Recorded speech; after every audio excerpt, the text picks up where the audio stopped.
Olá! Iniciando mais um programa Presença e Harmonia, uma realização da Ordem Rosa Cruz Amorque, grande loja da jurisdição de língua portuguesa. Hoje vamos conversar sobre o mito de Ísis e Osíris. Quem está conosco é Soror Lúcia Rodrigues Alves, que é mestre em Linguística Aplicada pela PUC São Paulo, atua no campo da educação, é mestre da Iptada Martinista São Paulo II e é professora do curso de Esoterismo Ocidental da URSI. Confira! Soror Lúcia, que bom recebê-la de novo aqui no programa Presença e Harmonia. Bem-vinda! Muito obrigada, sempre fico muito contente com os convites de poder vir aqui em Curitiba, conversar com todo mundo, deixar aqui uma mensagem para os telespectadores, é sempre uma honra. Obrigada!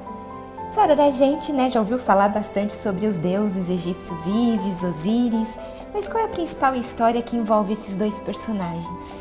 É muito curioso, porque a cultura egípcia e a mitologia egípcia é objeto de curiosidade de todo mundo, Os motivos decorativos, a maneira como esses deuses eram representados, eles sempre chamam muito a atenção, mesmo das pessoas que não têm nenhuma conexão com o misticismo ou com o esoterismo. No caso de Osíris e Ísis, um casal real, um casal de deuses, a polaridade masculina e feminina da expressão divina, eles têm uma história muito interessante.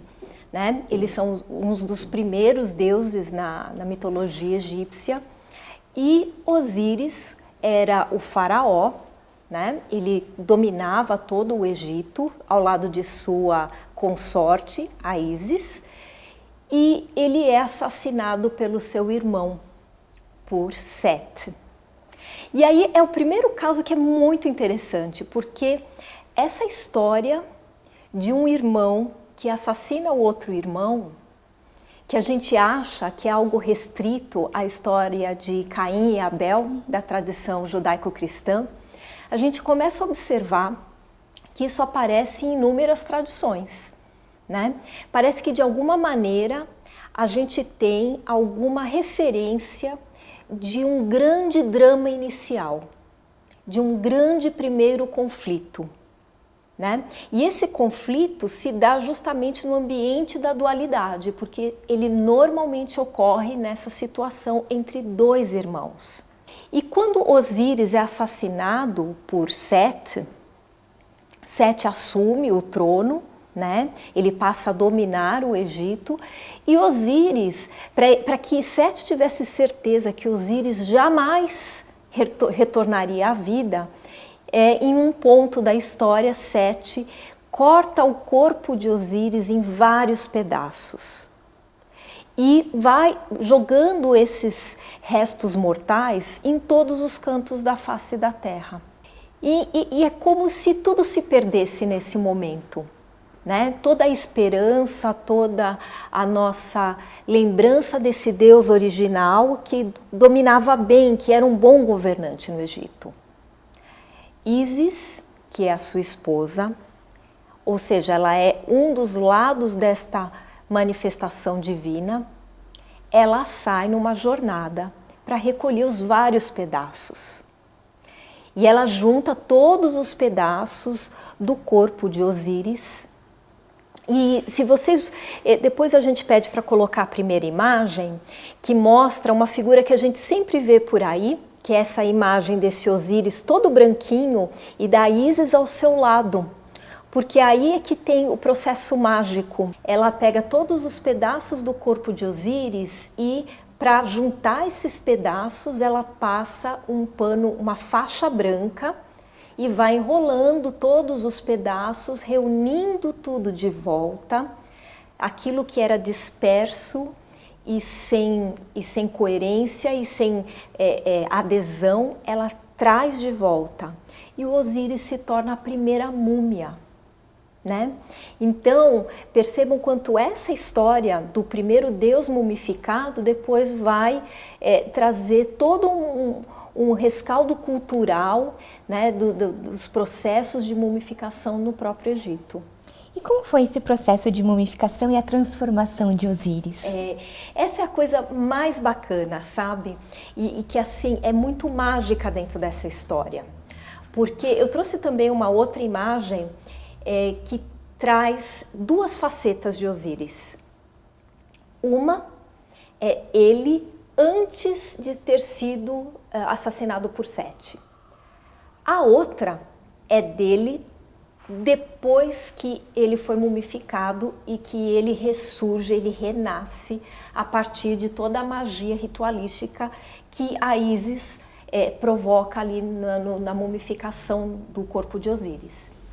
Se a gente observar, uma das coisas que a gente vai ver é que o corpo é diferente, né? Ele que se vestia apenas em trajes normais de faraó, ele passa a se vestir agora com trajes da realeza. Ele passa a colocar uma coroa branca na cabeça, ele passa a se vestir sempre de branco, né, para simbolizar essa elevação do seu plano de consciência. Então é muito curioso que quando você olha todo o panteão egípcio, todos os deuses, o único que está de branco é Osíris. Então ele vai ganhar algumas plumas no seu, na sua coroa, nas suas roupas, mostrando também esse aspecto espiritual que ele ganha depois que ele renasce. Então é um Osíris totalmente diferente. Você falou da cor branca, e por que ele aparece também nessa cor esverdeada? Então, esse é um dos grandes mistérios, né? Porque, como mostrou também a foto, obviamente que ele, ainda vivo, né, ainda encarnado, ele é um africano, então ele tem uma cor morena, né? E quando ele ressuscita, depois que ele passa por esse processo da mumificação, ele ressuscita esverdeado. E existem muitos estudos para tentar entender, e dali para frente ele é sempre representado na cor verde. Então, várias pessoas procuram entender o porquê que ele passa a assumir essa cor verde, né? Existe uma relação bem interessante, que é a relação da questão da própria natureza, do verde, que é aquele verde da pequena planta, da semente que vai renascer, que vai desabrochar, que ela está ali dentro da semente, né? Ela é uma potência de vida. Então esse processo de surgimento da vida, que é algo que a gente percebe nas coisas, nas plantas, em tudo aquilo que é da natureza, pode ter uma ligação para explicar esse verde. Porém, tem uma coisa também bastante interessante que eu não sei o quanto as pessoas se dão atenção. Quando a gente olha para a cultura moderna, até mesmo para a cultura pop, essa cor verde, ela é uma cor muito especial. Se a gente for, por exemplo, para os super-heróis, a gente vai ver grandes vilões com essa cor verde, como, por exemplo, o Coringa, como o Charada. Todos eles são verde. Tem aquela que as crianças adoram, que é a Eva Venenosa, também ela é verde. Mas vários heróis também são verde. Então a gente vai ter, por exemplo, aquele que é super recente, que a molecada adora, o Ben 10. Né? Ele é esverdeado. O mais incrível deles é o Hulk, que é totalmente verde. E aí o Hulk é muito interessante, porque no fundo ele fica verde no momento em que a força é acionada nele. Me parece que é a mesma força que pode ser acionada por todos os heróis, sejam eles da antiguidade, do presente ou do futuro. Todos eles, de alguma maneira, têm essa coisa de acionar a força. Você pode acionar a força para o bem ou para o mal, né? E nesse ponto o Hulk é um herói muito interessante, porque o grande dilema que ele tem é o quanto ele consegue o controle dessa força. Então eu penso que esse tom esverdeado de Osíris, além dessa relação das questões da ressurreição da própria natureza, né? Que ela morre e renasce, morre e renasce, acho que tem uma relação também com a força que cada um de nós tem dentro de si, e que no que a gente consegue mudar o nosso plano de consciência, como Osíris conseguiu, né? Esse drama da reconstrução do seu corpo, da unificação dos vários pedaços e do renascimento de um novo Osíris, é uma metáfora para falar desse processo de desenvolvimento e de expansão da consciência que cada um de nós tem. E aí tem a relação com a força que isso nos dá. E, bom, ele é representado também segurando 2 instrumentos, né? É verdade. O que eles simbolizam? Então, como a gente...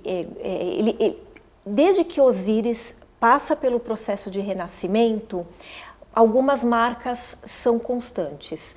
Uma delas é o branco, né? Que é uma sobra dos tecidos que foram usados no seu processo de mumificação, mas também esse pano branco ele vira uma túnica branca, a cor verde, a coroa, que é o símbolo dessa vitória espiritual, mas ele também passa a segurar aqueles 2 objetos que dali para frente viram os objetos de poder de todo e qualquer faraó. Ele carrega em uma mão o cajado, e na outra mão ele carrega um chicote. E ele cruza essas mãos fazendo uma cruz em cima do peito dele, que é onde reside o coração. Isso é muito importante, porque ele poderia simplesmente pôr na altura do ombro, pôr na altura da cabeça, pôr na frente do corpo, mas não, ele cruza como se ele protegesse o próprio coração com aqueles instrumentos. Né? E eles são instrumentos de polaridades opostas, porque o cajado, se a gente pensar no povo egípcio da antiguidade, era um povo que tinha lá os carneiros, as ovelhas, o gado. Então o cajado é o instrumento daquela pessoa que vai conduzir o rebanho, que tem que dar o direcionamento, que tem que acolher o rebanho todo no mesmo lugar para a proteção do rebanho. Então o cajado ele tem essa simbologia do direcionamento, da sabedoria, né? Eu sei para onde a gente tem que ir, segue aqui o meu cajado, né?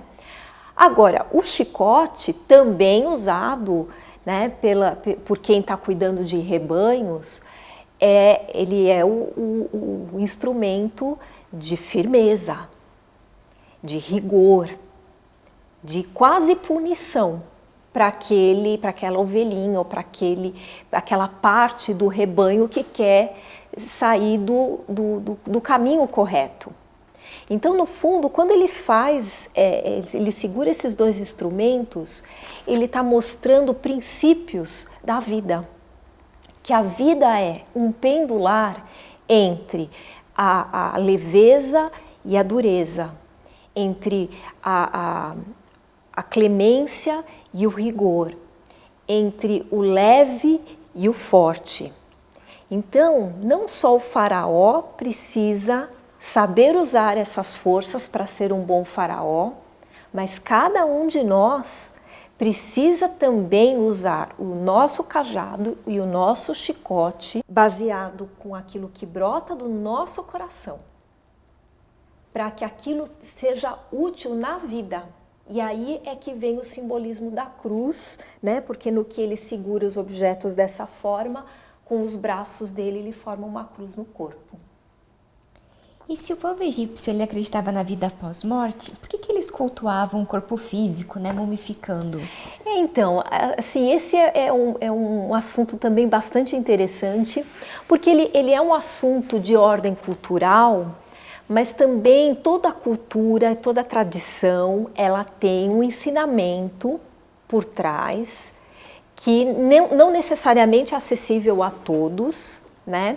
E como a gente está falando de uma prática que data de 4.000 anos, 6.000 anos, é difícil a gente entender exatamente o que levava um povo que acreditava na vida após a morte a mumificar o corpo físico. Mas se a gente for pensar, primeiro na história de Osíris, desse Deus primordial e da vitória que ele tem quando ele passa pela ressurreição, e essa ressurreição ocorre em função da mumificação. Então, por mais que a mumificação naquele princípio tenha sido uma história, uma metáfora, para falar o quanto que possivelmente cada ser humano é um indivíduo com várias... nós temos inúmeros papéis, inúmeros aspectos, inúmeros planos, e a nossa luta é sempre de como é que a gente agrega isso tudo para constituir quem eu sou, né? Então, por mais que essa história de Osíris fale muito mais do processo de amadurecimento espiritual do ser, do ponto de vista exotérico, ou seja, contando essa história para fora, você pode criar uma tradição que simplesmente se repete por uma questão cultural. Porém, sabe, Vivian, eu tenho uma impressão de que talvez o povo egípcio não simplesmente mumificou seus mortos por repetir um padrão, por reproduzir uma cultura. Eu tenho a sensação de que, de alguma maneira, esse povo, principalmente as partes mais espirituais desse conglomerado de pessoas, né? Talvez os sacerdotes, as pessoas mais ligadas à espiritualidade, percebiam uma coisa que a Ordem Rosa Cruz trabalha o tempo todo, que é a lei da correspondência. Como é em cima, é embaixo. Então, se eu pressuponho que o corpo que temos e que é o corpo que tem a vida eterna é o corpo espiritual, para respeitar esse corpo espiritual eu preciso respeitar o corpo físico, inclusive quando ele já não é mais dotado de força vital. E aí, se a gente pensar nesse prisma de que respeitar os restos mortais de um falecido tem uma correlação direta com um respeito, uma veneração que a gente tem com aquele corpo espiritual que já não está lá, faz todo sentido a gente criar rituais, criar procedimentos de respeito a esse corpo físico. E se nós olharmos, todas as tradições do mundo têm os seus rituais fúnebres, têm os seus processos. Algumas culturas faziam esse respeito do corpo físico colocando numa pira e botando fogo no corpo. Mas isso era feito de maneira respeitosa, né? Então você faz uma pira bonita, você coloca o corpo ali, né? A gente vê muito isso em filmes da tradição celta, por exemplo, dos vikings, né? Você coloca o corpo ali. Se é uma princesa, você coloca o vestido mais bonito que a princesa tem, você arruma o cabelo, você arruma a posição das mãos e aí você queima o corpo. Então, mesmo nas tradições que queimavam os corpos, todas elas, de alguma maneira, mostram um respeito por esse corpo físico. Mesmo que a gente não saiba, a gente sente que desrespeitar o corpo físico é desrespeitar aquele corpo espiritual para Osíris esverdeado, né, que vai continuar vivendo. Então eu penso que o processo de mumificação para o povo egípcio tem essa relação do entendimento da contraparte do corpo físico, né? Eu diria assim, se nós não tivéssemos no nosso inconsciente coletivo esse entendimento, a gente poderia, por exemplo, uma pessoa falece na rua e deixaríamos a pessoa ali na rua. Não, isso aqui é só o corpo, né? O que importa é o espírito, deixa aí na rua, né? Se desfazendo. Mas nós nunca, nenhuma tradição, nem as pequenas tribos, nos lugares mais distantes do planeta, tem algum tipo de condução em relação ao corpo físico que não traga algum nível de ritualização respeitosa. Sim. E, Soror, qual que seria o significado místico da ressurreição? Então, esse é outro ponto bem interessante, porque nós da Ordem Rosa Cruz, a maioria de nós acredita no processo da reencarnação, né? Mas não é necessariamente todos nós, né? Existem várias formas de entendimento. Agora, o processo de ressurreição, ele está implícito em qualquer maneira de entender a vida espiritual, seja esse viés reencarnacionista ou não. Porque, no fundo, é um entendimento de que a vida não cessa com o cessar do corpo físico. Então, no caso de Osíris, quando ele passa pela ressurreição, ele vence, também uma metáfora para dizer que ele venceu todos os obstáculos e todas as dificuldades que a vida do plano terreno nos impõe. E essa vitória, ela se estabelece e vem com o processo da ressurreição, ou seja, a alma continua vivendo. E no caso de Osíris, ele volta à vida, mas aí é bem interessante, porque ele não volta a ser o faraó. Sete continua sendo o faraó. E aí, assim, eu não vou dar spoiler o que acontece, né? Obviamente, depois acontece alguma coisa, Sete vai deixar de ser o faraó, mas aí daria outro Presença e Harmonia, então hoje não vai dar tempo. Mas quando Osíris passa pela ressurreição, ou seja, né, que ele assume a sua expressão espiritual, ele passa a ser o governante de um mundo muito mais importante do que o Egito, que é o mundo espiritual, né? E lá ele tem um papel muito importante. Ele vai fazer todo um trabalho, ele vai organizar o trabalho desse mundo espiritual para colaborar no processo de ressurreição de todas as outras almas, que é o tal do julgamento de Osíris. Sim. E o que acontece então com Osíris depois desse renascimento? Ele vai, assim, a função principal de Osíris é organizar o que até então esse mundo espiritual para a tradição egípcia estava desorganizado. Então ele vai criar o processo das confissões negativas, ou seja, uma alma quando passasse pela transição, quando passasse pelo falecimento do corpo, viria para o mundo espiritual. Ele designa quais são os deuses que vão passar a acompanhar essa alma. E aí tem uma sala, que é a sala das 42 confissões negativas, e que a alma vai ter, são coisas que ela vai dizer, não, isso é errado, não, isso eu não fiz. Aí vem outra confissão, não, isso é errado, não, isso eu não fiz. Então é um processo de negação de coisas erradas que os seres humanos tendem a fazer na Terra. E aí depois desse processo, se a alma consegue fazer as 42 confissões negativas, ele vai para o julgamento de Osíris, que aí tem várias imagens que a gente vê em todo canto, da grande balança, e a gente vê Osíris de um lado, né, o falecido sendo trazido pelo braço do outro lado, aí na balança é colocado a pluma da deusa Maat, e o falecido tem que colocar, olha que curioso, do mesmo jeito que Osíris está com os instrumentos desta forma, o falecido vai colocar o seu coração na balança. E aí, se o coração for puro, ele pesará menos que a pluma da Maat.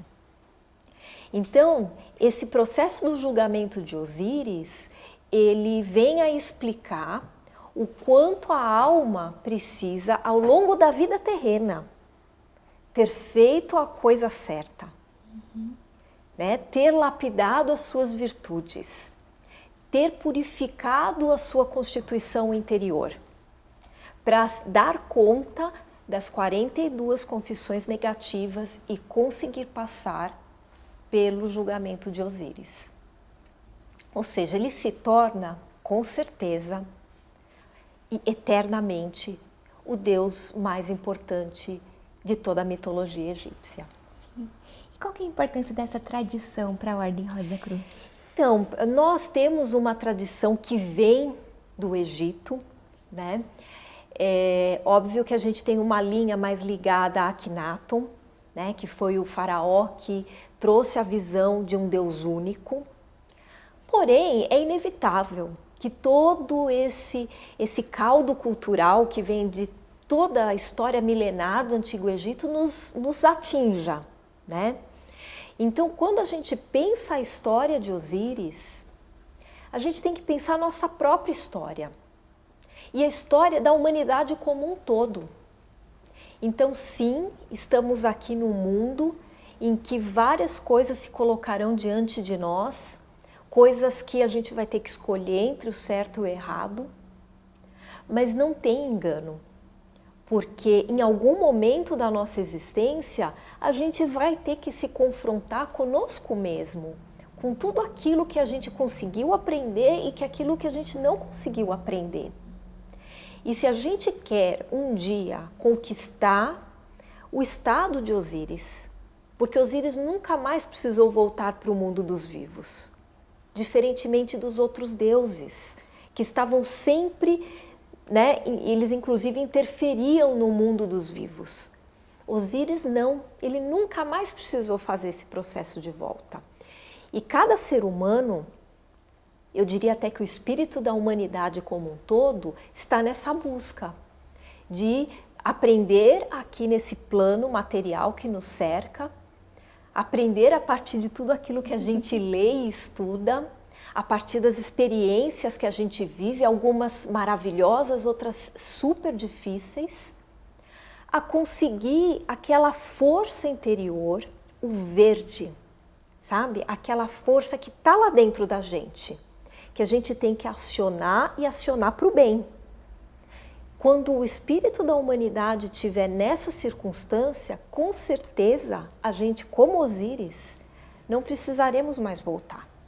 E aí provavelmente, inclusive, todo esse mundo material vai perder a sua necessidade de existir. Sim.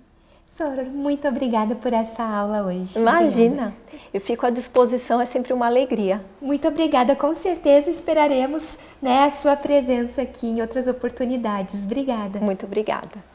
Aproveito para lembrar do nosso e-mail presenciaharmonia@morc.org.br. É muito importante para nós essa via de comunicação que nós temos com você que nos assiste. Agradecemos a participação conosco hoje e até o nosso próximo encontro. Paz profunda!